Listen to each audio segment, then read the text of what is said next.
ముఖ్యమంత్రి గారు సవివరంగా చర్చ చెప్పారు జవాబు. కానీ ఎందుకు ఆత్మహత్యలు జరుగుతున్నాయో అసలు విషయం మాత్రం ప్రభుత్వం అంగీకరించలేదు. ముఖ్యంగా టీఆర్ఎస్ పార్టీ ఎన్నికల్లో ఇచ్చినటువంటి హామీ మేరకు ఏదైతే ₹1,00,000 రూపు రుణాన్ని మాఫీ చేస్తామని మీరు హామీ ఇచ్చిన తర్వాత దానికి సంబంధించి ఈ సంవత్సరం 25%, వచ్చే సంవత్సరం 25%, ఆపై సంవత్సరం 25%, బతుకుంటే ఇంకా మిగిలింటే 25% ఇస్తామనే విధంగా మీరైతే నిర్ణయం తీసుకున్నారో అది ఈరోజు రైతుల పాలిట గుదిబండగా మారింది. ఇది ఒక చైన్ సిస్టమ్ మేడం. దీన్ని మీరు ప్రభుత్వం మీ ద్వారా నేను మనవి చేస్తా ఉన్నాను. ఈ 20% ఏదైతే మీరు మొదటి సంవత్సరం ఇచ్చినరో ఈ సంవత్సరము ఖరీఫ్లో బ్యాంకులు రుణాలు ఎందుకు ఇవ్వలేదు? మన వ్యవసాయ శాఖ మంత్రి, ఆర్థిక శాఖ మంత్రి రివ్యూ చేశారు. రివ్యూ చేస్తే పెట్టుకున్నటువంటి లక్ష్యానికి 30% ఇచ్చారు రుణాలు. మంత్రి గారు ప్రకటించారు, రాజేందర్ గారు ప్రకటించారు 30%. ఆ 30% మేడం అవి కూడా బుక్ అడ్జస్ట్మెంటే, కొత్త లోన్స్ కాదు. ఆ ఇచ్చినటువంటి 30% కూడా బుక్ అడ్జస్ట్మెంటే జరిగింది తప్ప కొత్త రుణాలు రైతులకు ఇవ్వలేదు. పెద్ద ఎత్తున రైతులు ప్రైవేట్ వడ్డీ వ్యాపారస్తుల దగ్గరికి వెళ్ళి లోన్లు తెచ్చుకొని మరి ఈరోజు గత సంవత్సరం కానీ ఈ సంవత్సరం కానీ వ్యవసాయం చేశారు. కాబట్టే మరి వర్షాభావ పరిస్థితుల్లో వేసినటువంటి విత్తనాలు కానీ వేసినటువంటి ఎరువులు కానీ నష్టపోయి పంటలు ఎండిపోయి దిక్కుతోచని పరిస్థితుల్లో ఒక దిక్కు బ్యాంకర్స్ కట్టలేక, ఒక దిక్కు ప్రైవేట్ వడ్డీ వ్యాపారస్తులకు లోన్లు కట్టలేక, కొత్త లోన్లు రాక ఈరోజు రైతుల ఆత్మహత్యలు ఇంత పెరిగాయనే విషయం ప్రభుత్వం అంగీకరించాల్సిన అవసరం ఉంది. మీరు నిజంగా ఇస్తున్నటువంటి ₹1,00,000 రుణాలు గత సంవత్సరం మేము మాఫీ చేసినట్టయితే ఈరోజు ఆత్మహత్యలు ఎంత జరిగేటివి కావు. ఇది వాస్తవంగా ప్రభుత్వం అంగీకరించాల్సినటువంటి అవసరం ఉంది. మన కొత్త రాష్ట్రం, చాలా ఎక్స్పెక్టేషన్స్ ఉన్నాయి ప్రజలలో. మీరు చెప్పారు మనం అధికారంలోకి వస్తే మన నీళ్లు మనకు వస్తాయి, మన నిధులు మనకు వస్తాయి, మన ఉద్యోగాలు మనకు వస్తాయి, మన భూములు మనకు వస్తాయి, అనేక రకాలుగా చెప్పాం. ఈరోజు అధికారంలోకి వచ్చిన తర్వాత ఆ పరిస్థితికి పూర్తిగా విరుద్ధంగా ఈరోజు రైతాంగం సంబంధించిన సమస్యలు ఉన్నాయి. కాబట్టి ఈరోజు ఈ యొక్క ఆత్మహత్యలు పెరిగాయనే విషయాన్ని ప్రభుత్వం అర్థం చేసుకోవాల్సిన అవసరం ఉంది. సాగు చేసినటువంటి పంట ఎండిపోయి ఈరోజు పెట్టుబడి పెట్టినటువంటి మొత్తానికి ఈరోజు నష్టపోయేటువంటి పరిస్థితి ఏర్పడింది. పెట్టిన పెట్టుబడి రాక, మరి ఈరోజు చేసిన అప్పులు తీర్చక, పిల్లల ఫీజు కట్టలేక, తల్లిదండ్రుల ఆరోగ్యం చూసుకోలేక, ఈరోజు అనేక రకాలుగా ఆడబిడ్డల పెళ్లిళ్ళు చేయలేక, మంచాన పడ్డటువంటి తల్లిదండ్రులను చూడలేక ఈరోజు ఆత్మహత్యలు గురవుతున్నారు. కాబట్టి ప్రభుత్వము వాస్తవాన్ని అంగీకరించడం లేదు. మీరు చేసినట్టు అదే ప్రభుత్వము ఇప్పటికైనా వాస్తవాన్ని అంగీకరించాలి. వాస్తవంగా 10 సంవత్సరాలుగా కాంగ్రెస్ పార్టీ తప్పిదాలు ఉన్నాయి, లేదంటే లేదు, తప్పిదాలు ఉన్నాయి, వాళ్ళ వైఫల్యం ఉంది. అందుకే వాళ్ళని ఓడించి ప్రజలు ఇక్కడ పంపించారు.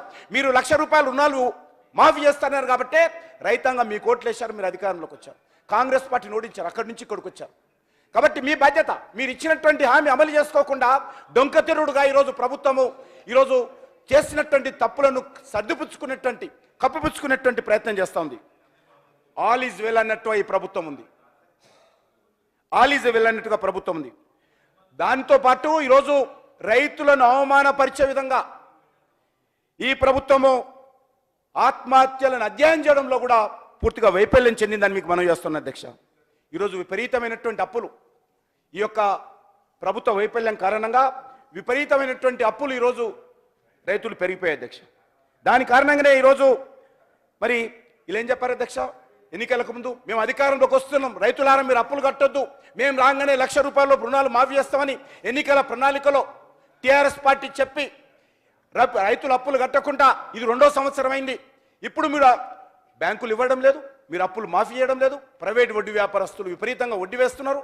దాంతోడు వర్షాభావం, భూగర్భ జలాలు అడుగంటిపోయాయి, బోరు మీద బోరు అప్పులు తెచ్చి రైతులు వేసి మీరు చూడండి అధ్యక్ష, ఆత్మహత్యలు చేసుకున్నటువంటి అత్యధికమైనటువంటి రైతులు బోర్ల మీద బోర్లు వేసి ప్రైవేట్ వడ్డీ వ్యాపారస్తులుగా తెచ్చుకొని బోర్లు ఎండిపోయి భూగర్భ జలాలు అడుగంటిపోయి ఈరోజు రైతులు ఆత్మహత్యలు చేసుకున్నారు.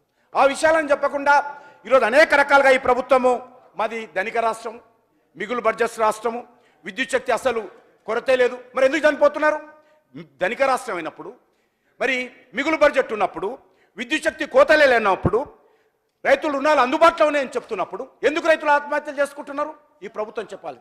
ఓ దిక్కు అధ్యక్ష, ఈరోజు ప్రధానంగా బ్యాంకర్సు ఏదైతే మీరు రుణాలు చెల్లిస్తామని చెల్లించని కారణంగానే రైతులు చనిపోతున్నారు, ప్రైవేట్ వడ్డీ వ్యాపారస్తుల బారిన పడుతున్నారు, బోర్లు ఈరోజు ఎండిపోతా ఉన్నాయి, భూగర్భ జలాలు అడుగంటిపోతా ఉన్నాయి.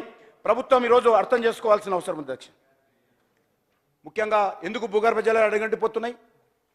పెద్ద ఎత్తున గత సంవత్సరం కాంగ్రెస్ ఉన్నప్పుడు కానీ ఇంకా మీరు కొత్త మురిపం, కొత్త ఆలోచన, కొత్త ప్రభుత్వం, కొత్త ఎమ్మెల్యేలు విపరీతంగా ఇసుక అక్రమ రవాణా చేయడంతో భూగర్భ జలాలు మరింత అడుగంటున్నాయి. పొదుగు ప్రభుత్వం చెప్తున్నది హరితహారము ఉపన్యాసం ఇచ్చారు ఈరోజు పాలకపట్టి నుంచి. హరితహారం చెట్లు పెడుతున్నాయి, వర్షాలు వస్తాయి మొత్తం ఇసుక అంతా కూడా ఎన్ని వేల లారీలు ఇప్పుడు ఈరోజు తెలంగాణలో వాగులు, వంకలు, నదులలో ఇసుక కొడతా ఉన్నారు.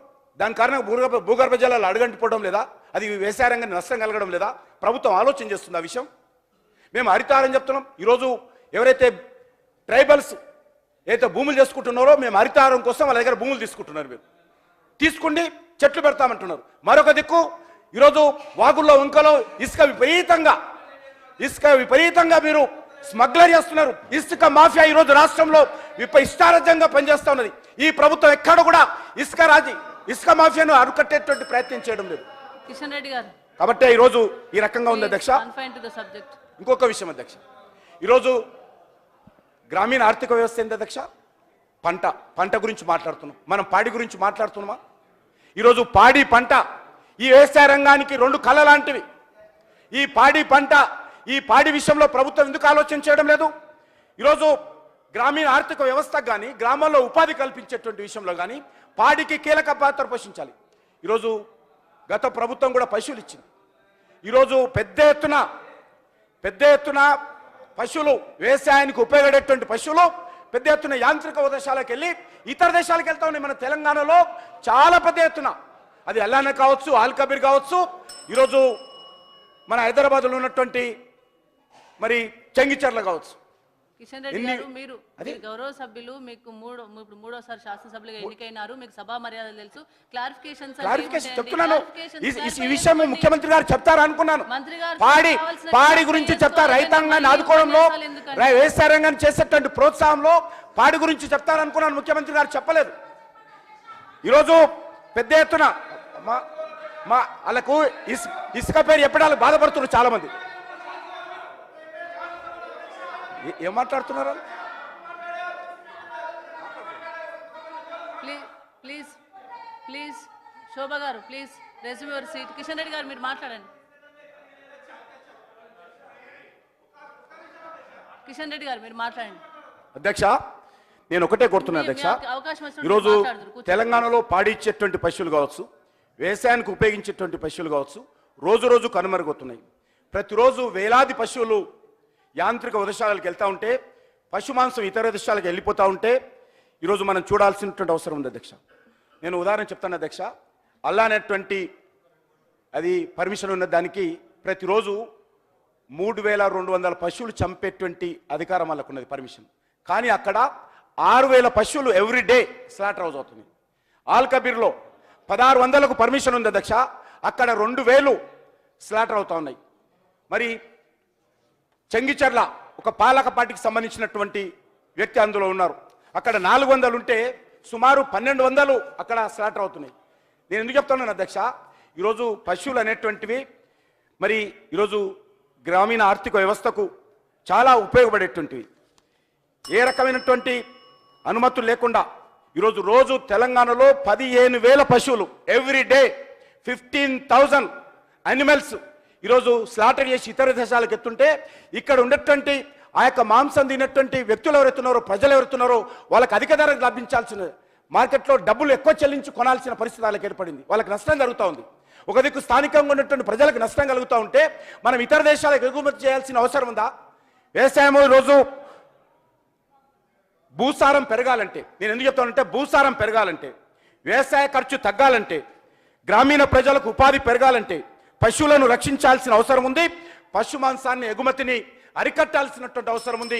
ఈరోజు తక్కువ ఖర్చుతో వ్యవసాయం చేసి భూసారం పెరగాలంటే ఖచ్చితంగా పశు సంపదను మనం పోషించుకోవాలి. ఓ దిక్కు ప్రభుత్వమే పశువులు ఇస్తున్నది. ఆ పశువులను ఎక్కడ పోతున్నాయి? తీసుకున్నటువంటి పశువులను కూడా స్లాటర్ హౌసెస్కి వెళ్తున్నాయి. కొన్ని రోజుల తర్వాత పశువుల ఎగ్జిబిషన్లో చూసుకోవాల్సిన పరిస్థితి వస్తుంది. అధ్యక్ష మరొక విషయం ఇంతకుముందు చెప్పినట్టు ప్లీజ్ కన్క్లూడ్ కిషన్ రెడ్డి గారు. మరొక విషయం చెప్తా ఉన్నాను అధ్యక్ష. ఇసుక రవాణా కూడా ఉక్కు పాదంతో అణిచివేయాల్సినటువంటి అవసరం ఉంది. అక్రమ ఇసుక రవాణాను నిజంగా మీకు చిత్తశుద్ధి ఉంటే, మీకు భూగర్భ జలాలు పెరగాలనుకుంటే ఈ ప్రభుత్వము చిత్తశుద్ధితో ఇసుక రవాణాను అరికట్టి ఈరోజు భూగర్భ జలాలు రక్షించాల్సినటువంటి అవసరం ఉంది అధ్యక్ష. అదేవిధంగా క్లారిఫికేషన్ చెప్తున్నాను. అదేవిధంగా ట్రాక్టర్ విషయం ఇంతకుముందు ముఖ్యమంత్రి గారు చెప్పారు, మేము ట్రాక్టర్ల మీద పన్ను రద్దు చేశామని. నేను ఇప్పుడు ఒక నోటీసు, రైతుకి ఇచ్చినటువంటి నోటీసు దానికి పంపిస్తున్నాను. మహబూబ్ నగర్లో కమర్షియల్ గా నాన్ ట్రాన్స్పోర్ట్ పాస్బుక్ కూడా పెట్టాను దాని వెంబడి. మీరు అట్లా అంటారని తెలుసు.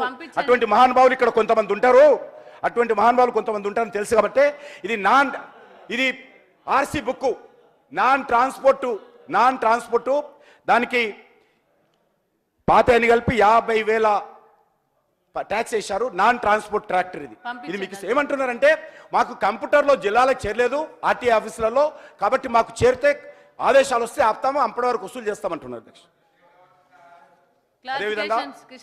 అదేవిధంగా నేను ఒకటే కోరేది అధ్యక్ష, ఈరోజు ఈ యొక్క ఎన్నికల్లో ఇచ్చినటువంటి హామీ మేరకు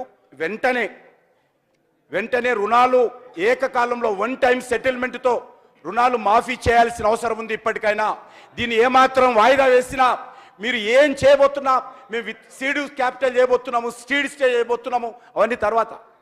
ముందు మీరు ఏం చేసినా ముందు ఏకకాలంలో ₹1,00,000 లోన్ మాఫీ చేస్తేనే ఈరోజు రైతాన్ని ఆదుకున్నట్టు అవుతారు.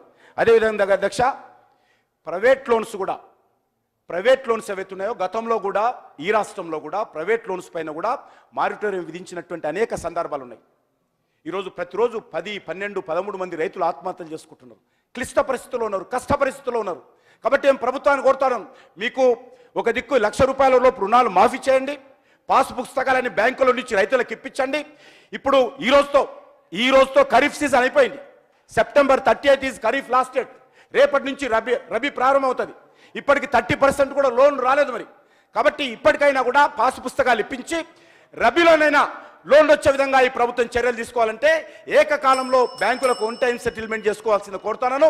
ప్రైవేట్ వడ్డీ వ్యాపారస్తుల మీద కూడా మారిటోరియం పెట్టండి, చట్టాన్ని ఉపయోగించండి. కనీసం 2 years అయినా కూడా ప్రైవేట్ అప్పుల మీద మారిటోరియం పెట్టాల్సిందిగా నేను ప్రభుత్వాన్ని సూచిస్తా ఉన్నా అధ్యక్ష. అదేవిధంగా ఈరోజు రైతులకు పంటలు వేసుకోవాలి, వాటి ద్వారా వచ్చే లాభాలేంటి, ప్రకృతి వైపరీత్యాలు ఏ రకంగా ఎదుర్కోవాలనేటువంటి అవగాహన సదస్సులు పెట్టాల్సిన కోరుతాను. ఈరోజు ఇంతకుముందు చెప్పారు, మహారాష్ట్ర ముఖ్యమంత్రి వ్యతిరేకత వచ్చినప్పుడు కూడా గత వారం రోజులుగా ఆర్డీఓ కేంద్రాల వరకు వెళ్ళి మహారాష్ట్ర ముఖ్యమంత్రి రైతులతో వేలాది మందితో సదస్సులు పెట్టి పూర్తిగా ప్రభుత్వ యంత్రాంగము, మంత్రులు, అపోజిషన్ లీడర్స్ని కూడా ఆయన తీసుకెళ్ళి ఈరోజు మహారాష్ట్రలో తిరుగుతున్నాడు. ఒక కాన్ఫిడెన్స్ క్రియేట్ చేయడం కోసం మహారాష్ట్ర ప్రభుత్వం చర్యలు తీసుకుంది. ఎందుకు? మనకంటే ఎక్కువ ఆత్మహత్యలు అక్కడ ఉన్నాయి కాబట్టి అక్కడ ప్రభుత్వం చర్యలు తీసుకుంటుంది. నేను ఈ ప్రభుత్వాన్ని కూడా కోరుతాను, మీరు భయపడకండి, మేమందరం కావాలంటే వస్తాం. ఈరోజు రైతుల ప్రాణాలు రక్షించాల్సినటువంటి బాధ్యత ఈ శాసనసభ మీద ఉన్నది, ప్రభుత్వం మీద ఉన్నది, అందరి మీద ఉన్నది. మీరందరూ సభలు ఏర్పాటు చేయండి, ఒక కాన్ఫిడెన్స్ క్రియేట్ చేద్దాం. ఇక్కడ ఇచ్చినటువంటి ఉపన్యాసాలు రైతుల వద్ద కూడా ఇద్దాం. ఒక రకమైనటువంటి విశ్వాసాన్ని కల్పించేటువంటి ప్రయత్నము మనం చేయాల్సిన అవసరం ఉందని చెప్పి మీ ద్వారా నేను కోరుతా ఉన్నాను. అదేవిధంగా అధ్యక్ష, మరి ఇంతకుముందు చెప్పినట్టు ప్రత్యామ్నాయ వ్యవసాయ ప్రణాళిక కూడా మరి ఈ ప్రభుత్వం ఏర్పాటు చేయాల్సిన అవసరం ఉంది. గత సంవత్సరం అనుకున్నాం, మీరు ఏం ప్రణాళిక ఏర్పాటు చేశారో, రైతులు ఏం పంటలు వేశారో, ఏ రకంగా ఈరోజు ఇబ్బందులు ఉన్నాయో అందరికీ తెలుసు. కాబట్టి ఒక సమగ్రమైనటువంటి ముఖ్యమంత్రి గారు చెప్పారు, మేము వ్యవసాయ అధికారులను పిలిచాము, శాస్త్రజ్ఞులను పిలిచాము, సంతోషం. ఇప్పటికైనా ఆ దిశలో అడుగులు వేయడం సంతోషం. ఇప్పటికే ఆలస్యమైంది కాబట్టి ఇప్పటికైనా కొత్త ప్రణాళిక ఏర్పాటు చేయాల్సిందిగా నేను మీ ద్వారా కోరుతా ఉన్నాను అధ్యక్ష. అదేవిధంగా పాలక పార్టీ పూర్తవుతుంది మేడం, పూర్తి చేస్తున్నాను, నేనేం లాగను. పాలక పార్టీ బీజేపీ ఏం చేస్తుంది, కేంద్ర ప్రభుత్వం ఏం చేస్తుందని ప్రశ్నించారు ఇదే సభలో. మమ్మల్ని చెప్పాలని కూడా అడిగారు ఈరోజు ఇక్కడనే ఇదే సభలో అడిగారు. కాబట్టి నేను కోరేది ఒకటే, ఇక్కడ కాటన్ కార్పొరేషన్ ముఖ్యమంత్రి గారు చోటు చెప్పారు, ఈ సంవత్సరము తెలంగాణలో కాటన్ కార్పొరేషన్ ద్వారా 36,97,000 బేర్లు. ప్రభుత్వాన్ని ఏమన్నా క్లారిఫై కావాలంటే క్లారిఫికేషన్స్ అడగాలి. మమ్మల్ని ప్రశ్నించారు పాలక పార్టీ వాళ్ళు, కేంద్ర ప్రభుత్వం ఏం చేస్తుందని. అది చెప్తున్నాను. మీరు ఉన్నారు కదా. దానికి అఖిలపక్షం అని అడిగారు కాటన్ కదా. కార్పొరేషన్ అఖిలపక్షం ద్వారా అడిగారు కదా. 36,97,000 బేల్ లీస్టోర్ కొనుగోలు చేయడం జరిగింది. సుమారు 8,000 కోట్ల రూపాయల కాస్ట్ అయినటువంటి పత్తి కొనుగోలు చేశారు. దేశమంతా కూడా 18,000 కోట్లు కొనుగోలు చేస్తే అందులో 8,000 కోట్లు తెలంగాణ నుంచి కొనుగోలు చేశారన్న విషయాన్ని ఈ ద్వారా నేను ప్రభుత్వాన్ని మనం చేస్తున్నాను. రికార్డు స్థాయిలో కిషన్ రెడ్డి గారు ఆయన అడగండి, నేను చెప్తున్నాను ఒక నిమిషం. అదేవిధంగా హార్టికల్చర్ యూనివర్సిటీ కావచ్చు, దామరచెరలో విద్యుత్ ఉత్పత్తి కోసం రికార్డు స్థాయిలో ల్యాండ్ కన్వర్షన్ ఫారెస్ట్ డిపార్ట్మెంట్ నుంచి క్లియరెన్స్ ఇప్పించాం అధ్యక్ష. కరీంనగర్ రామగుండంలో నేను కూడా పోయొచ్చాను. రామగుండంలో ఎన్టీపీసీ ప్రాజెక్టు నిర్మాణ పనులు ప్రారంభమై స్వయంగా కేంద్ర మంత్రిని తీసుకొని నేను చూసి వచ్చాను అధ్యక్ష. అదేవిధంగా అధ్యక్ష అక్కడ ఎఫ్సిఐ ఫ్యాక్టరీ ఫెర్టిలైజర్ పరిశ్రమను సుమారు 5,500 కోట్లతో తెలంగాణ రైతులను దృష్టిలో పెట్టుకొని అక్కడ ఎఫ్సిఐ ఫెర్టిలైజర్ పరిశ్రమ కొత్తగా ప్రారంభిస్తున్న జరుగుతుంది. జై కిసాన్ బ్రాండ్ పేరుతోటి తెలంగాణ రైతుల అవసరాల కోసం కేంద్ర ప్రభుత్వము పెద్ద ఎత్తున యూరియా పరిశ్రమ కూడా మన తెలంగాణలో రాబోతుంది. కేంద్ర ప్రభుత్వం తెలంగాణ రైతులకు ఇస్తున్న విషయాన్ని సందర్భంగా మనం చేస్తుంది అధ్యక్ష. అదేవిధంగా అధ్యక్ష ఈరోజు గత సంవత్సరము ఏదైతే విపత్తు పరిహారం కూడా రాష్ట్ర ప్రభుత్వం పెంచింది అధ్యక్ష. ఎందుకంటే గతంలో 50% పంట నష్టపోతేనే సాయం అందించేవాళ్ళు. ఇప్పుడు 50% కాదు, 33% నష్టపోతే కేంద్ర ప్రభుత్వం సాయానికి ఈరోజు అర్హులు రైతులు. ఆ రకంగా అన్ని విషయాలలో విపత్తు వచ్చి ప్రకృతి వైపరీత్యాలతో నష్టపోతే కేంద్ర ప్రభుత్వము తెలంగాణ రైతులను ఆదుకోవడం కోసం ముందుకుందనే విషయాన్ని ఈ సందర్భంగా మనయేస్తూ నేను కోరేది ఒకటి, ఇప్పటికైనా ప్రభుత్వము వాస్తవాలను అంగీకరించి ఈరోజు ఇదే శాసనసభలో నేను ముఖ్యమంత్రి గారు మరొకసారి విజ్ఞప్తి చేస్తా ఉన్నాను, ఏ మాత్రం ఆలస్యం చేయకుండా ఇదే రోజు రాష్ట్ర రైతాంగానికి హామీ ఇవ్వాల్సిన అవసరం ఉంది.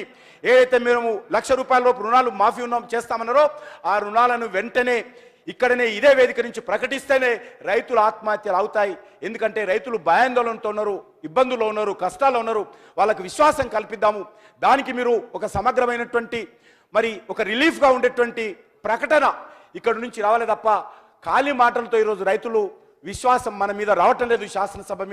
శాసనసభ మీద విశ్వాసం రావాలంటే ప్రభుత్వం ఎట్టి పరిస్థితుల్లో ఈరోజు రైతాంగం సంబంధించినటువంటి రుణాలు మాఫీ చేస్తూ ఈ వచ్చేటువంటి రబీలో బ్యాంకుల నుంచి కానీ ఖచ్చితంగా రుణాలు వచ్చే విధంగా చర్యలు తీసుకోవాలని చెప్పి నేను ఈ సందర్భంగా మీ ద్వారా ప్రభుత్వాన్ని కోరుతా ఉన్నాను.